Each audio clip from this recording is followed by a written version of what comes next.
Dr. Todd, welcome to the Quantum Action Podcast. We're here to take people to infinity and beyond. And today you're going to be telling us all about stem cell therapy and the discoveries that you've made and the people that you've been helping with their health, which is an amazing story.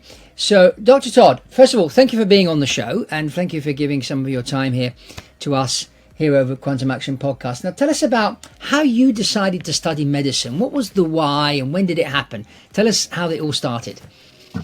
Well, it actually goes back to when I was 8 years old and I fell in love with lasers. So I began studying the light technology then. I could tell you what lasers stood for when I was 8. I built my first time machine when I was 10 with my dad. And then when I was 13, I fell in love with DNA. And I had this idea that if we understood DNA well enough, that we would literally know how to reverse any disease or how to keep ourselves young. And it was that drive, that desire to keep my options wide open with respect to anything and everything about DNA that inspired me to go to medical school.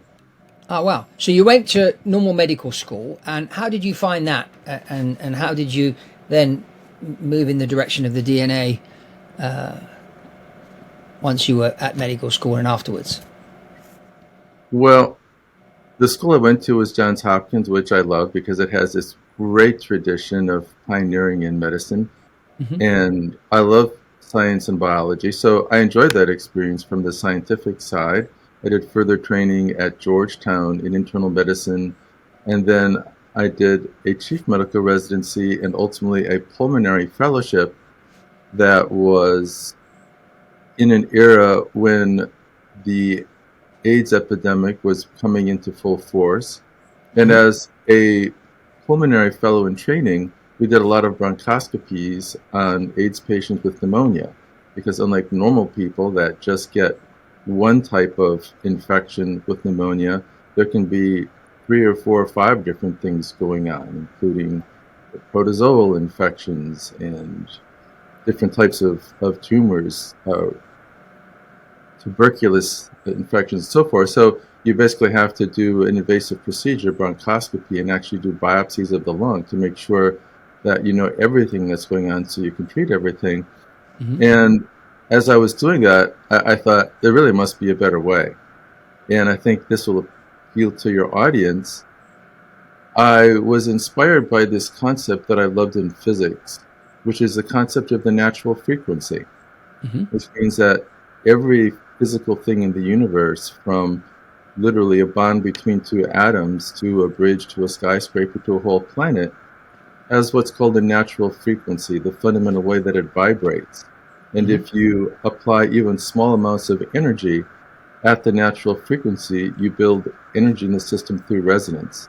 And my idea was that if there was somehow a way that the nucleic acid of the virus was folded differently than human nucleic acid, there'd be a structural difference and a vibrational difference, and we could potentially use that difference to use resonance to inactivate HIV without needing any chemistry whatsoever. So you're saying basically that if you've got a situation with your body where you've got cancer or whatever it may be, that what you need to do is put your body back to the original frequency in order to clear that ailment or that disease or whatever.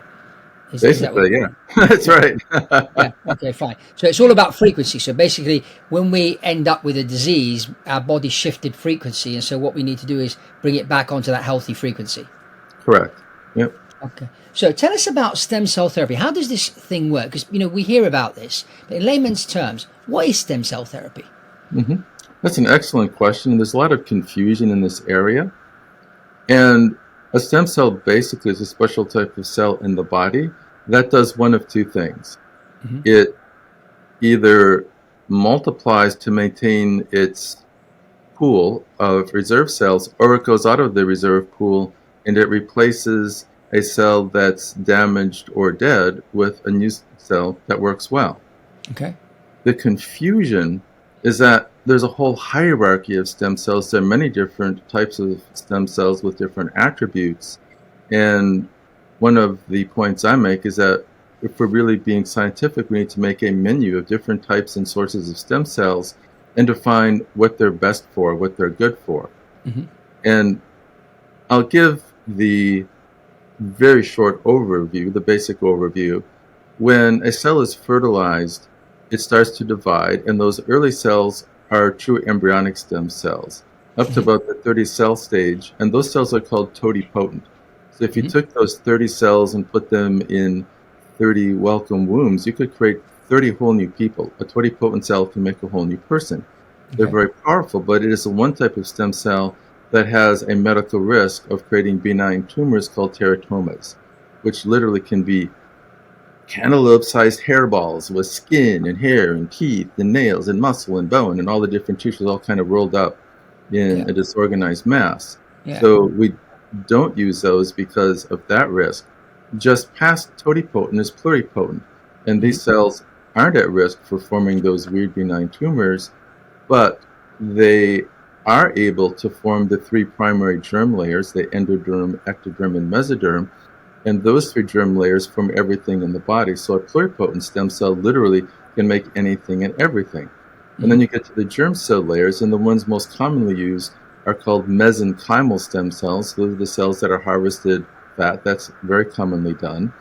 And mesenchymal stem cells are powerful for certain things, but they're really designed to make cells from that germ layer. So they're designed to make cartilage, bone, ligaments, Mhm. tendons, Mhm. and muscle, but they're not really designed to make, say, brain cells or liver cells. Mhm. Also, with mesenchymal stem cells, they undergo an aging process. So the MSCs, that's the short abbreviation for it, are great for a 20-year-old. So if they've got a joint issue, they work very nicely. But if the person is 80, they may not work very well or at all. Mhm. So there is a question: what is the source of the cell? Is it an aged cell that may not work as well? And how is Mhm. it being delivered? The utility of a pluripotent stem cell is that it really can make anything anywhere, and you just have to get them there. So, The so what? So how does this work then? If somebody comes to you, like a sports person with a Mhm, knee injury, for example, mhm. there's a lot depend on the age of the person. Like if a 70-year-old comes to you, then you're not going to get as good results as a 20-year-old. I mean, how does that work? And talk us through what happens to somebody, or give us an example of somebody that came to you that had a certain problem, and Uh-huh. then what you did to solve that problem, and how the science behind it worked to fix it. The type of cell that we use is a big workaround. Okay. And this has to do with our biology, which is very unique Hmm. in that early in gestation, we make this very powerful type of pluripotent stem cell. It has a long name, which is a very small embryonic like stem cell, or VSEL. For Hmm. short, we call them V cells. And it's important that they're embryonic like because they still have early stage characteristics, but they're past embryonic and they've been shown not to have the risk of forming these weird benign tumors. The beauty of a pluripotent stem cell is that it actually can make anything anywhere if you put it in the right environment. And it's been shown that under the right conditions, particularly the chemical environment that you grow them in, the V cells can make nerves or heart muscle cells or cartilage cells or a wide range of other types of cells. Hmm. The other factor with the V cells is that for unknown reasons, and this is very powerful, they go into metabolic hibernation around the time that we're born. And Hmm. because they're basically sleeping, they're not dividing. Because they're not dividing, they're not aging. So unlike Hmm. all the other types of stem cells in the body that tend to be as old or older than the person biologically, the V cells remain incredibly young. And we And have how a long do these V cells sit in the body dormant? Or does um, that depend on the individual? well, they tend to be dormant throughout life, and studies have shown that the V cell numbers are roughly the same whether someone is 5 or 50 or 90. Okay. So we have a pool of them. They're mostly asleep. However, under a big stress, like with a heart attack, stroke, motor vehicle accident, they will come out of dormancy. And the people that say have a heart attack and ultimately have very little ultimate damage, those are the ones probably where the B cells have become active and they have created a rapid and relatively complete repair. So So they're you're not. saying then that, for example, someone's 50 or 60 years old and they have, let's take my wife, for example, she has a Uh, hearing problem. yeah. So she would have the V cells in her body that are sitting there, that have been dormant for a while. And you would Yeah. go in, pull out this V cell, program it to get her hearing back again, and then inject it back in again, but also incorporate your laser therapy and increase that frequency. Is that kind of how it works? I'll describe the process. Yeah. The V cells circulate in blood. Hmm. So they're very easy to access from a person. We simply, for our basic procedure, draw 6 tubes of blood or 60 cc's, which isn't a lot. Yeah. Often people have that much blood drawn just for basic blood testing. It's about a tenth of a unit of blood that people might donate. Yeah. And then we have a process to separate and concentrate the cells, so remove the red and white cells that you don't need. And that leaves this pure population of the V cells with the platelets, the plasma, and the plasma-related growth factors. We use a new. When you do that, you have a good look at the cells and you can see if there's any damage or not. Well, we know the V cells are intact because they're very hardy. They're not even injured by chemotherapy or radiation therapy because when they're dormant, they tend to be incredibly resistant and robust. So you'll see this in the blood. When you've taken the Yeah. blood out of the person, you'll be able to access the V cells and see what condition they're in. Right, and we haven't seen anything yet that particularly damages the V cells. That's Okay. another story, Yeah. which might assist astronauts to regenerate more quickly from the accelerated aging of space travel. We're Yeah. beginning discussions with NASA on that. Yeah. The incredible things are that the V cells are very much younger biologically. They can be as young as newborn, even if the person is relatively old. So we Okay. basically have a young stem cell, and they're also very small, which is quite useful. They're only 1 to 2 microns in size, and a red blood cell is 8 microns. So these cells, unlike the MSCs, which are big, they're 12 to 30 microns, they don't go well through the 6 micron capillaries of the lung, but the V cells go through easily. So the first part of it is once we've separated and concentrated the cells, we use this laser technology, which is another quantum part of this discussion, to Yep. awaken them. And we've actually done that in the lab and published a study we call our Manchester paper, showing that this is perhaps the most efficient way ever discovered to awaken the cells from dormancy. Then we So give how them. long does it take to do this? So you take the blood out of the person, you put it under the microscope, you see what the situation is, you spot the V cells, you then activate the V cell with the laser, and then you inject the blood back into the person. Is that how it works? Well, it's basically plasma at that point that has the V Plasma, cells okay. and the growth Okay. factors.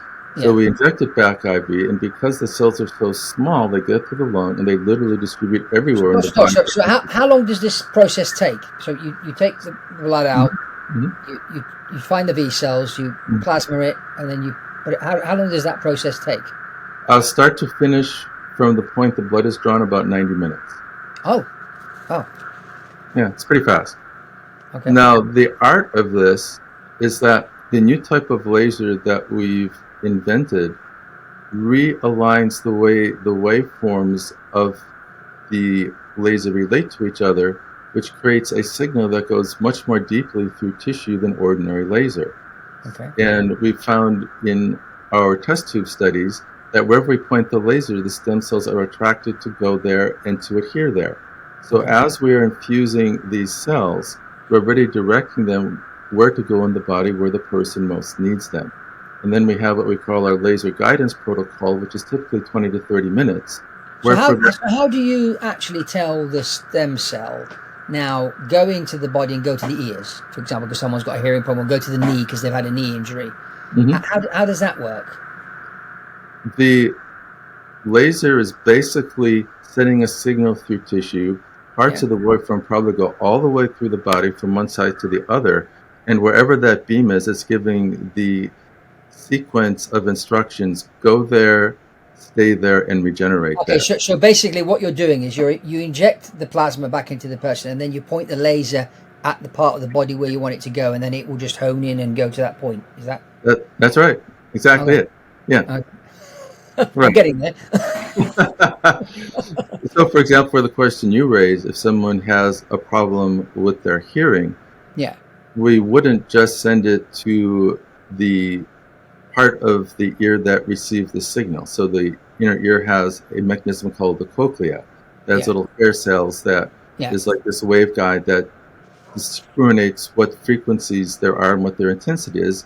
And that Yeah. goes to the auditory nerve and then ultimately to the auditory cortex, the part where the hearing signals relate to what we ultimately perceive as sound, whether it's a spoken voice or other sounds. Yeah. So we would actually send the cells to the whole system, to Okay. the inner ear, to the auditory nerve, and to the auditory cortex. So we send regenerative cells to the entire system. So where do you actually inject the blood out? It comes out the person's arm and back into the arm. I mean, Yep. yeah. Yeah. Okay. It And then basically, you point so what's the person laying on a bed?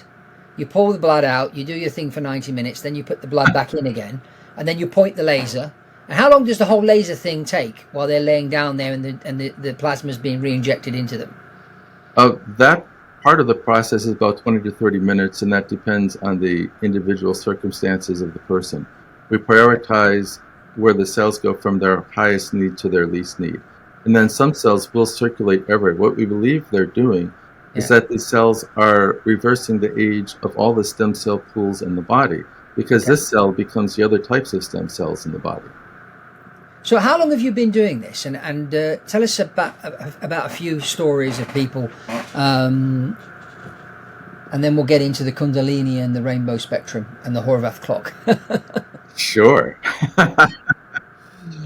Well, what's exciting is that we have patented this process and we've actually licensed around 30 of the top doctors in America to do this. Okay. And one of my favorite stories actually is from one of our clinics, which is this great doctor in Clearwater, Florida, named Dr. David Minkoff.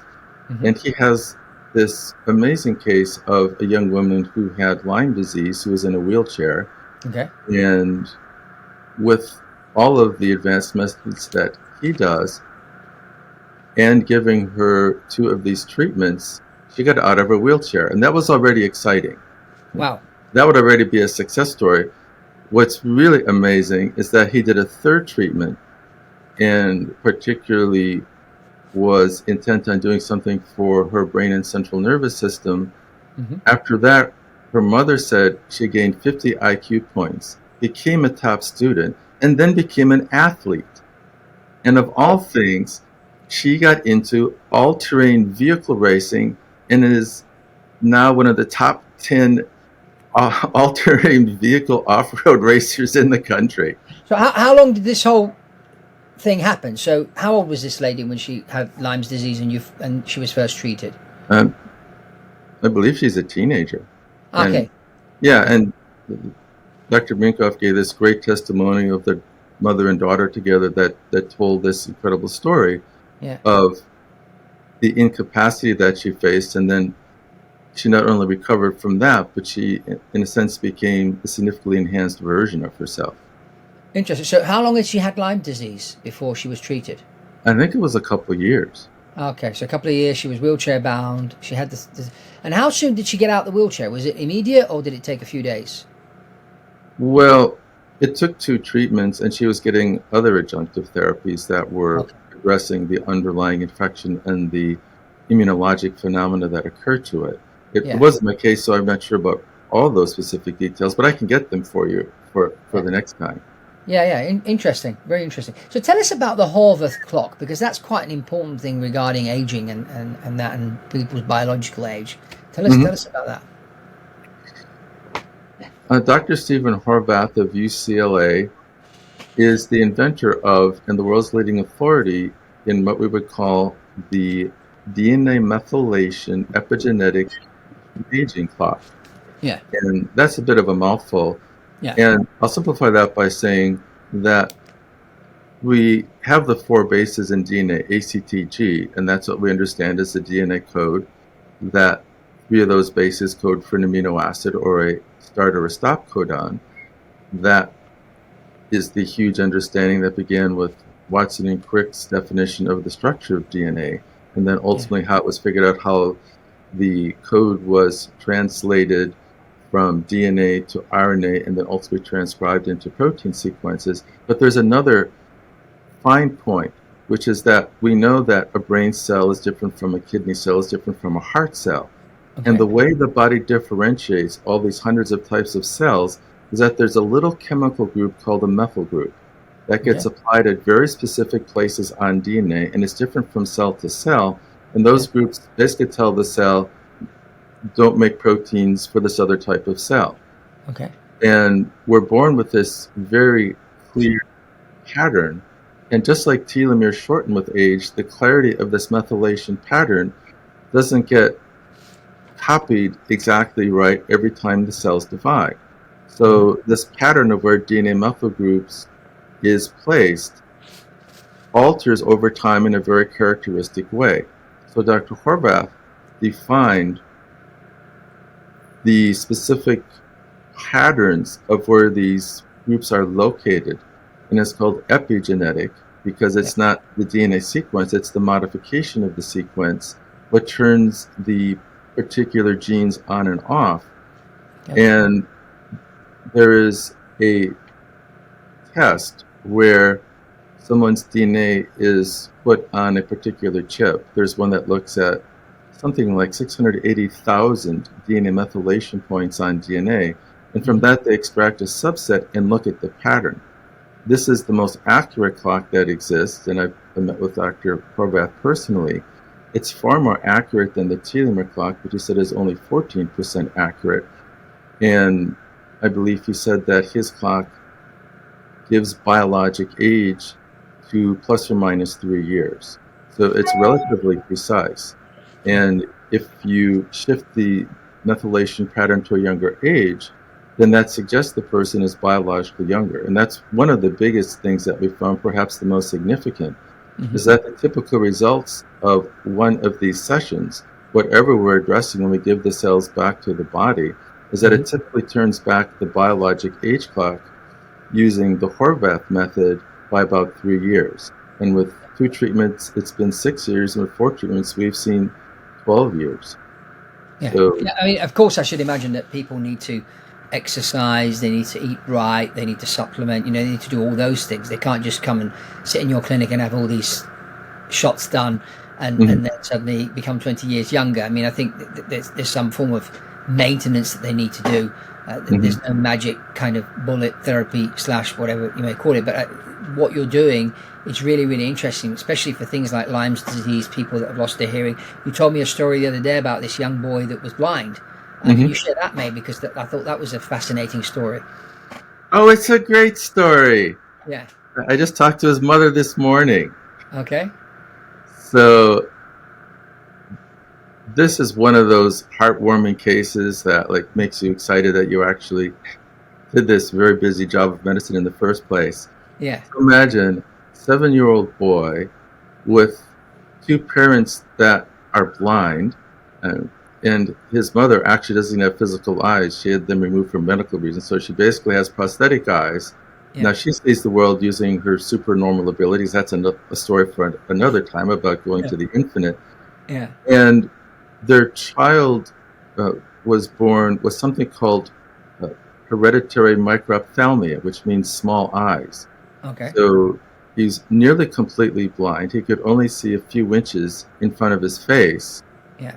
And the morning after we did the first treatment for him, I got this incredible voicemail that I could even play it for it because it's cool. Play it, because I thought that was fascinating. Yeah. So imagine you treat a 7-year-old boy who's nearly blind with 2 blind parents, and you get this voicemail at 6 in the morning the next day. You have to bring it up here.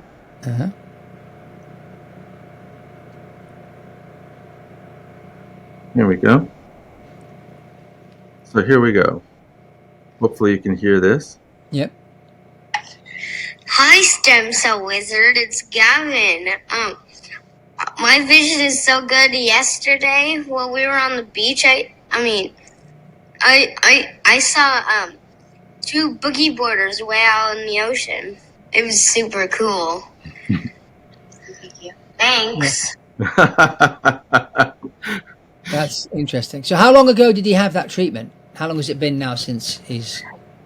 The first treatment was about a year ago. He's had 2 since. Yeah. And now he sees so well. And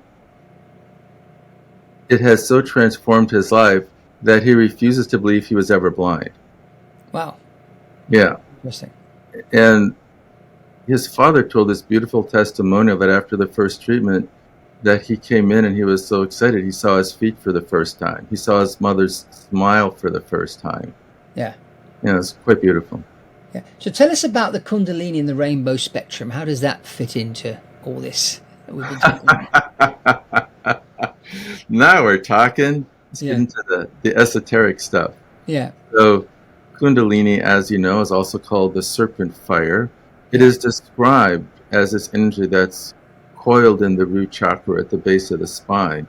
And then with various types of spiritual practices, this energy can be raised all the way up through the back of the spine, through the various chakras as they're popularly described, ultimately to the highest chakra, the crown chakra, which creates this incredible expanded state of consciousness and awareness. Now, this work I'm doing fundamentally is based on a vision that I had during a Kundalini meditation. Okay. So it was a process and kind of a setup.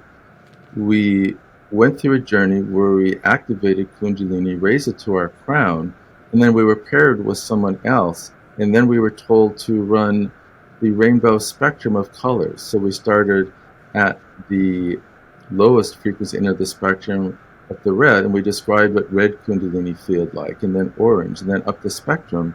And when I got to the violet, I had this incredible experience, kind of like Jodie Foster from Contact. Remember when she went through the wormhole and came to the new space? Well, it was kind of like that. And the space I came to had these 2 8-foot Alibaba-like guards with big curved swords, and there was this gateway. And they said I had permission to enter, but there was responsibility that went with it. And they said that there were others that got the information and didn't respect it, and they were destroyed. It literally showed people being decapitated, which was a reasonably clear message. And when I went through the portal, what I experienced was a giant room filled with DNA, as though you'd taken the DNA in a nucleus and it expanded it thousands of times, so that it was like literally filling a whole room. We popularly know DNA as a double helix. That symbol is iconic, but it's more complex in a cell. DNA actually supercoils. So the double helix forms a bigger coil, and then that forms a bigger coil, up to 7 levels of supercoiling. So we have coils within coils in an environment with moving charges, which fundamentally is like a transmitter and receiver. So the message was that the understanding of science about DNA is correct but incomplete. DNA is this information library of how to make all the proteins that make life possible. In addition, it has electromagnetic frequency properties. And if you understood the frequency patterns DNA makes in health and disease, you would literally know how to instruct a sick cell to become healthy or an old cell to become young. And that's the basis of the technology we've created. The waveform that we create actually is like the double helix.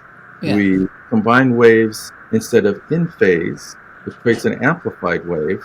We combine the waves exactly out of phase. And that's what your laser does. That's basically... That's what our laser does. That's what's unique. That's how the signal goes much more deeply through tissue. That's how we can go beyond the 5 millimeter depth of limitation of a light frequency laser for a coherent signal. Now, what's interesting is that light also has a polarization state. So if light's coming towards you, it's coming towards you in a polarization spiral. We combine the waves out of phase, we create a spiral counter spiral. So even the waveform that we use is basically shaped like DNA. Yeah. It's interesting you're saying this because about 6 months ago, I interviewed a science fiction author called Bob Blankton, who's written a series of books called Delphi in Space. And in the first book, basically, these 2 guys off the coast of Hawaii find this alien spaceship underwater. And they get into the spaceship and they activate the spaceship and they access the technology. And one of the technologies they access is something similar to what you've come up with. And they start curing all these people. It's interesting when I'm listening to you, I'm like, this guy's come out of this science fiction novel, because that's exactly what they were doing. And I happened to interview this guy about 6 months ago. I'll have to send you the link. It's a very interesting story. He's a former engineer, started writing this first book, and now he's, I think, written 16 of them. It's a whole series. I'm going through book 4 at the moment. But it's a fascinating read, and I told him, you need to make a TV show out of this, because this would trump Star Trek and Stargate. I think that is something. Yeah, but very, very interesting. So, tell me also about, because obviously people are going to come to you that they're getting these incredible results, but you also have your own nutritional supplement company. So talk just about food, eating, exercise, how. Because obviously, if these people end up with the conditions that they're in, there is obviously a cause. And now you're going with your laser stem cell therapy, and you're kind of fixing that problem. But obviously, these people need to maintain this health by not falling into the trap of what they did before to cause the problem. It's a bit like cancer. People get cancer because maybe they were eating wrong, or they had a particular emotional experience that caused this thing to happen. Then they have treatment, the cancer gets cured, and 5 years later it comes back up again because they didn't really go and address the cause. So talk just a bit about your supplements, how they work, about nutrition, and how that plays into all this. Sure, happy to address that. In addition to what we do with the ability to awaken and guide the stem cells, we also use the laser to resonate molecular structure to make molecules more potent for the beneficial effects in the body. We have a supplement line called Gematria Products, and you might recognize that term because it goes back to the Kabbalah and before, because it's the science of, according to J.J. Hertek in the Keys of Enoch, Gematria is the science of determining the input energy required to build a body of consciousness. It's so we go back to frequency. So we're going back to the whole frequency thing. Yeah, exactly. And our very first product was designed for the brain, and we did an experiment where we made an amino acid formula, because amino acids fuel a lot of activities in the brain. And we did a quantitative EEG, or brain map, and we saw the person's brainwave state at rest. Then we gave them the formula that wasn't lasered. It had actually increased their output power by about 35 to 45%, which was already a good boost of brain energy. Yeah, of course. But the coherence of the brain was reduced. There are all these areas of lack of coherence or coherence defects. We then gave the laser-enhanced nutrients, and the power went up further, all the way to a 75% increase in the literal power output of the brain in alpha, and then the coherence abnormalities completely cleared. It was literally like having done Zen meditation for 20 years. So I would joke, well, you can meditate for 20 years, or you can wake 2 capsules and wait for an hour. So what's this product got in it?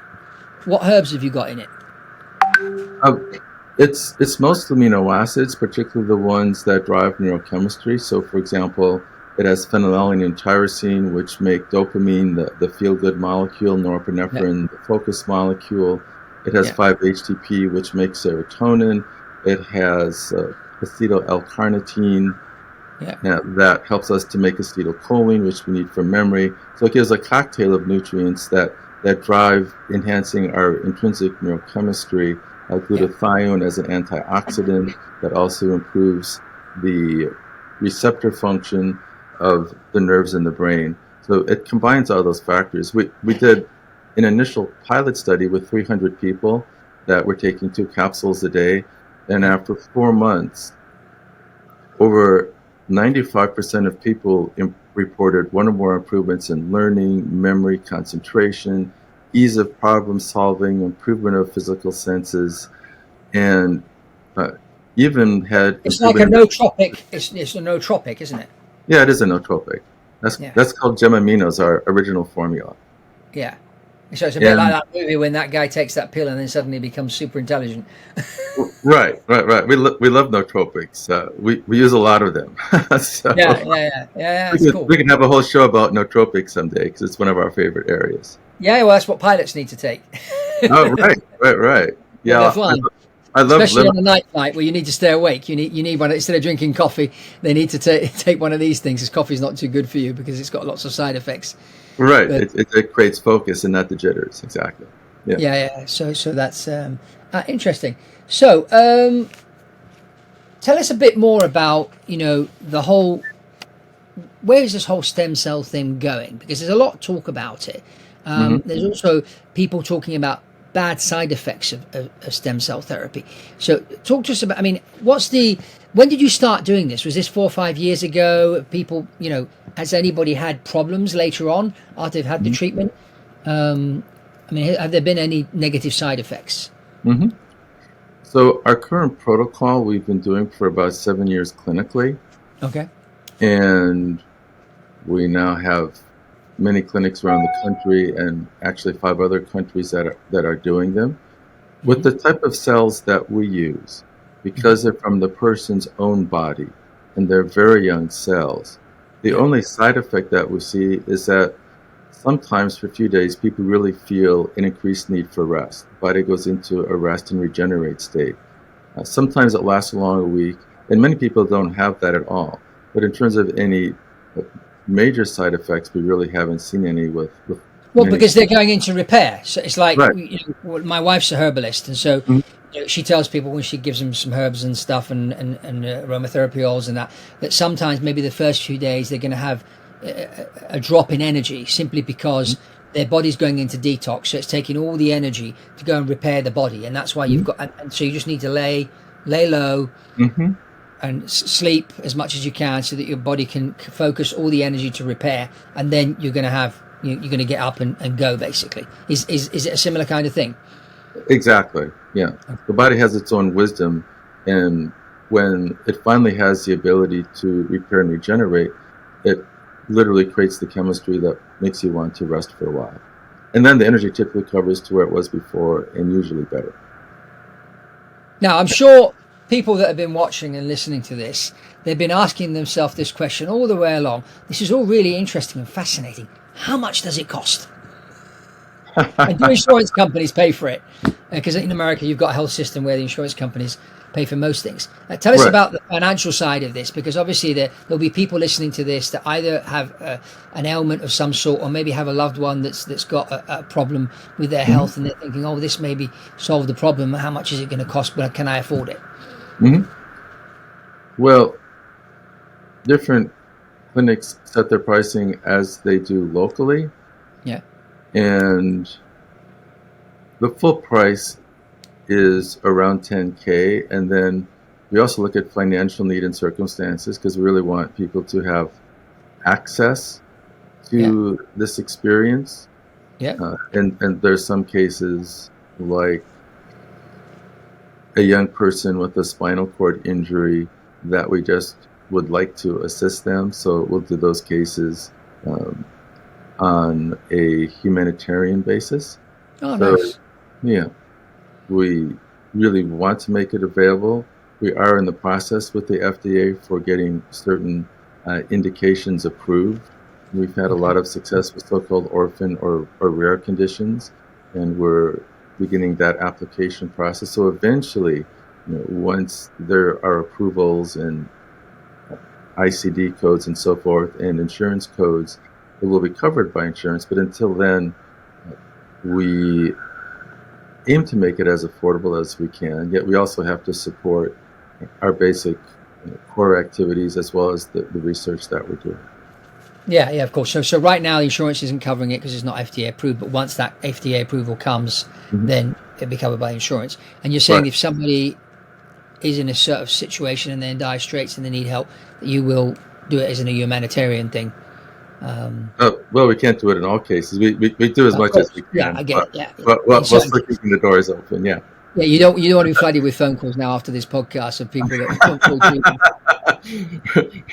Yeah, right. We heard you're giving away stem cells today. Yeah, you'll have a queue of people. That would, but Yeah. we like to do what we can. That's Yeah, true. yeah. So, Yeah. so Dr. Todd, in closing, what would you like to sort of? How can people? We'll obviously put the link below. People will be able to see it below once we publish this. How to get Mhm. in contact with you and your clinic, and that. You've also written a book about this, haven't you? Well, I've written a little book called Growing Younger. Yeah. The laser enhanced nutritional supplements. They're either for general regeneration from head to toe, or some Mm-hmm. are focused for more specific systems. We've Mm-hmm. done a dozen controlled clinical trials with great results. Some we've patented uh, and published. Yeah. And the book Growing Younger highlights some of those formulas and the clinical results that we've seen in studies and the best Mm-hmm. ways to use them. Probably the most interesting is one called Methuselah, which was based on an animal study that doubled and tripled the lifespan of animals using supplements of DNA and RNA. And this is a sublingual spray, 6 sprays in the morning. We did a placebo-controlled clinical study at the University of Pretoria in South Africa. Okay. And uh, two groups, both were told to walk 30 minutes vigorously a day. One got the placebo, one got the active. The Yeah. control group had no particular change. The treated group, in 2 months, gained 12 pounds of muscle, lost 15 pounds of weight, and increased aerobic capacity by 8%. Wow. Interesting. Yeah. So So this is that was this is pretty the good. beauty of So what they're you're about, doing. Yeah. Yeah. right, You're right. doing And clinical so we studies give that. through. And this Mhm. is what I like Right. about what you're doing, Dr. Yeah, Todd, we is like you research. haven't you're not just putting words out there. You've treated people, you're treating people for free in some such situations, but you're doing clinical studies as well to make sure that what you're doing actually does work. Yes. And there's clinical study after clinical study on your Right. website. Yeah, that backs up that what you're Mhm. doing, is scientific fact and it's not some theory thrown out in the air. Even though this whole Kundalini spectrum thing may sound like a bit out there, but everything has a frequency, as you said. Colors have Yeah. frequency, our organs have frequency, food has frequency, and you can change the frequency of something. Whether you take a potato or an apple and cook it, the frequency goes down. If you eat raw food, or as you pick an apple off the tree, then its potency starts to decrease by the minute. But if you pull it off the tree and eat it right away, it's going to give you more energy than if you put it in your kitchen for a week and then eat it. And so what you're doing with your work is, making sure that the frequency is restored to its original thing, whether someone's got a knee injury or the eyes of the young boy that you talked about, that kind of thing, which is really, really interesting. So the stem cells basically have to come from the person, as I understand it. And what you're doing is you're taking these V cells, which we all have, which sit dormant inside us, and you're Mhm. activating them and telling them to go to a certain area of the body to Yep. sort of restore the organ or the leg or the hand or the whatever. What about regrowing organs? Is that something that you can do with stem cells therapy or not? That is some fascinating research. And I actually have reviewed some data where they use a technology called induced pluripotent stem cells. Okay. And the Nobel Prize in 2012 was awarded to a Dr. Yamanaka of Japan. Yeah. And defining what were called 4 Yamanaka factors, that you can take an adult cell, provide these factors, and it turns them back to a pluripotent stem cell. And there is work where these cells are, say, put in a matrix like the connective tissue of a bladder, and they can actually, in the right circumstances, create new organs. So there's actually work being done for creating new organs out of a person's own cells. But that, of course, will take a while before Yeah, of course. Yeah. it can be general use, but it's an advanced area, but it's very interesting. Yeah. So where do you think we're going to end up going longevity wise? What age do you think man's going to end up living to with all this new technology that's coming into the world? Well, if you recall, in terms of references in Genesis 5:27, it was said that Methuselah lived to be 969 years. Yeah. And it Yeah. sounds Adam, like that, Eve, and all their people. Yeah, they live 900 years. Yeah. Yeah. yeah. I think that's our biological potential, and I believe we can probably go beyond that. Yeah. So obviously we've got a problem now. They're saying with almost 8 billion people on this planet, if people start living to 900 years, we're going to have to go and live on Mars and beyond. So we need Elon to get his spaceships moving. Well, I may wind up assisting with that. I'm talking to NASA about those biological issues. Yeah, I think there's going to be serious problems traveling through space. And I think that the biggest problems are going to be psychological more than anything else, because no man has been beyond the moon. And once you're out into deep space, how are they going to react psychologically? And I think we're not going to know until we actually get out there, assuming we get out there. My personal view is I think there's another way of traveling between worlds besides going in a linear way. Mm-hmm. I agree. Yeah, I think there's and there is a bit of, if you dig around, they talk about portals and things like that, more like traveling like Stargate more than Star Trek. Mm-hmm. But we'll see. I don't think as a human race right now we are mature enough to go out to other worlds. We're already making a mess of this planet. I don't think God's going to allow us to go out there and make a mess of other planets until we're ready. Mm-hmm. So that's just my view anyway. I think if you look at history of mankind, it almost looks like certain technologies revealed to man when man's ready, and even when man's ready. Take for example the atomic energy. They used it to destroy, and only those 2 bombs went off plus a few experimental bombs, mm-hmm. And we haven't done any nuclear explosion stuff since. But I think space travel is a fascinating thing. I'd like to see man move to other planets and see what happens. Mm-hmm. And I think there's a lot of challenges that come with that. And I think that the main thing is we need to be ready spiritually and psychologically, which I don't think we're anywhere near that yet. I totally agree with you that I think the solutions really are a function of consciousness more than just technology.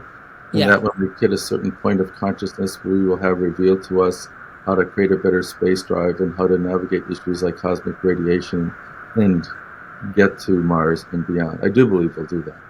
Yeah, I mean, I've had people on the show that claim to be visiting with aliens and all that kind of interesting stuff. Now, mm-hmm. whether or not that's true, I don't know. I've never met an alien. Well, let's put it this way. I don't think I've met an alien, and maybe my next door neighbor's one.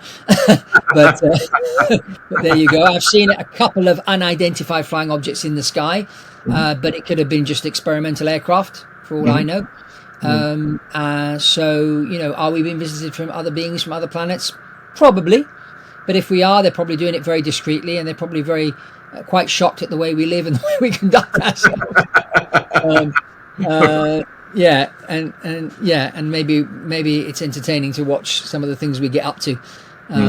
But anyway, Dr. Todd, thank you very much for being on the show. As I said, we'll post the links below if people want to reach out to you. Thank you for the work that you're doing, and we hope to see more progress in helping more people cure problems. So what would be, in closing, what would be the biggest things that you've managed to help people with health-wise? You mentioned Lyme's disease. You mentioned mm-hmm. this young boy who was blind.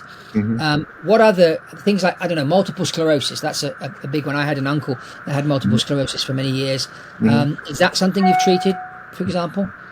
So our most dramatic case was a woman who was in the middle of an exacerbation. She was having trouble speaking, chewing, and swallowing. She was weak on the left side of her body. And we did the treatment, and 2 weeks later, she ran a full marathon. Oh, wow. And an hour later, she says, is the best she felt in 8 years. So generally with things neurologic, these cells, when directed to the nervous system, can do a really good job of assisting with reconnecting things, providing the energy for the cells to function better. And sometimes we see initial improvements in as early as an hour. And then there are ongoing reconnections that can occur after that. We already published in work we did in Armenia the best results in history for regenerating the heart and heart failure. Instead of an 8% improvement seen in other studies, we saw a 50% improvement with one treatment. There were 2 that improved from severe heart failure to pushing nearly normal with just one treatment, and we can do repeated sessions and people will stepwise improve. The musculoskeletal system is something we often address, and whether it's knees, hips, shoulders. We had a very famous world champion boxer who was one of our clients. He did really well. He was back in training for the first time in 15 years after our first treatment. Wow. And then general anti-aging. I mean, our most dramatic case is one of our doctors who was a triathlete who, after 3 treatments, his biologic age was 18 years younger than his birth date age. And he was a very fit person with training metrics. At that time, he was 73 years old. I think after a year, he was 74. His maximum heart rate in competition was 173 beats per minute, which is that of a 49-year-old. He did a session just for his heart, not for heart issue, but to improve performance. And 3 weeks later in competition, it went up 12 beats per minute to 185, which is the heart function of a 37-year-old, someone half his age of 74. Wow. So you would say then, if someone fitter they are when they come for treatment, better results they're going to get. If their goal is increased human performance, yes. Yeah. Now that's very interesting. That's very interesting. So you really need to sort of get a little bit fit before you come and before someone comes to see you, to enhance the effectiveness of what you do. That's very interesting. That's very interesting. So thank you once again, Dr. Todd. Those of you that are watching, remember to subscribe to the Quantum Action Podcast. We're here to take you to infinity and beyond. If you want to reach out to Dr. Todd, you can click on the link and ping him an email and book an appointment to go and see him. You're based in San Diego, correct, Dr. Todd? And you have clinics all over America and in some parts of the world as well. Yep. Super. Thank you very much. Awesome. That was really a pleasure.